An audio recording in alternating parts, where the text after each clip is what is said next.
বদমাস ছেলে, অসভ্য ছেলে, বদমাস ছেলে, অসভ্য ছেলে, এই কি তোর ব্যাপার? অসভ্য ছেলে, হ্যাঁ, এ কি হচ্ছে তোর ব্যবহার? তোর মতো ছেলে আমি কোথাও দেখিনি। বদমাস ছেলে, তুই কি আরম্ভ করেছিস কি?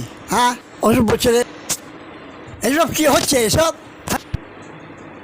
হ্যাঁ, আমি ভাবিনি, স্বপ্নেও ভাবিনি। হ্যাঁ, এই ঈশ্বর কেন হয়েছে পাঠালে আমি জানি না।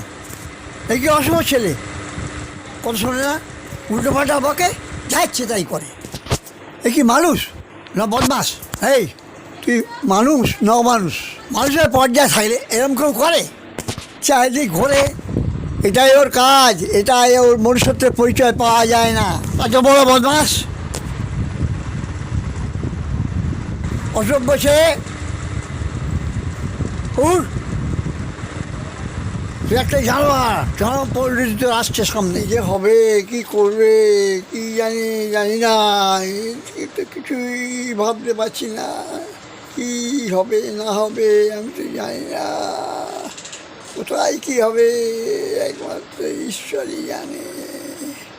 কি যে হবে জানি না, এই দশা কোথায় কি দাঁড়াবে।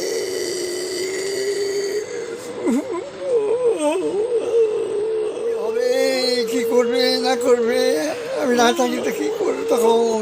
এইটাই তো বড় সমস্যা। কোথায় কী করবে জানি না। ঈশ্বর রক্ষা করো, রক্ষা করো, কি জানি না কোথায় কোথায় কি জিনিসটা গিয়ে দাঁড়াবে।